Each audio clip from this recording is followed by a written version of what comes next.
What's up, everybody? Blue Ridge Rider here, and I'm going to be showing you guys how to see if your axle's going to go bad soon, or maybe you have a torn boot or something.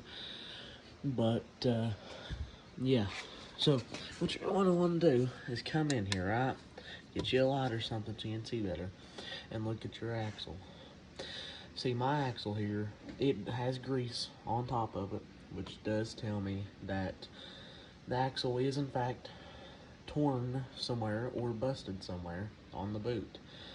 So don't freak out yet. Just because you see this much grease does not mean it's a hole that big.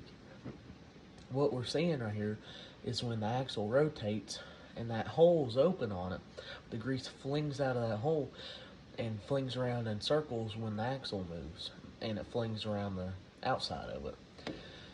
And so basically, if you see this, the professional side of me is going to tell you, just go ahead and replace the axle.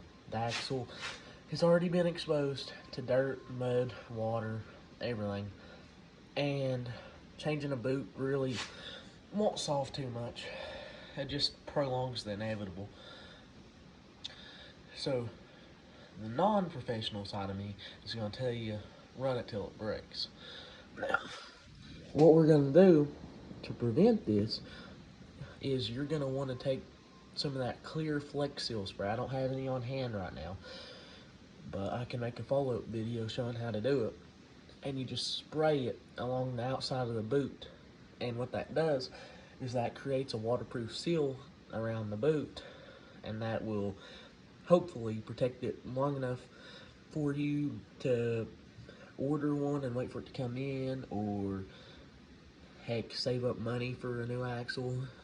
Or if you're like me, just wait until it breaks, because spraying that on there is going to seal it better, and it is going to make it sealed again for the most part, depending on how big your hole is. Now, if your boot's hanging off, then it's useless. But so what caused mine the axle to bust, or the boot, is this frame right here. This little piece of frame at full droop, which is what my machine is at right now, is hitting that frame piece. So what I need to do is purchase some spacers for my differential, which will raise my differential up, which will raise my axles up just enough to keep those boots from being torn again. But yeah, then on the inside it's a little harder, but you can kind of do the same. The inner boot is not busted on mine yet, probably because there's nothing scraping it like this. I never really noticed it was scraping like that until most recently when I changed the shocks on mine. So yeah, just keep a lookout for that, and if you have any questions, please let me know. Like, comment, subscribe, and yeah.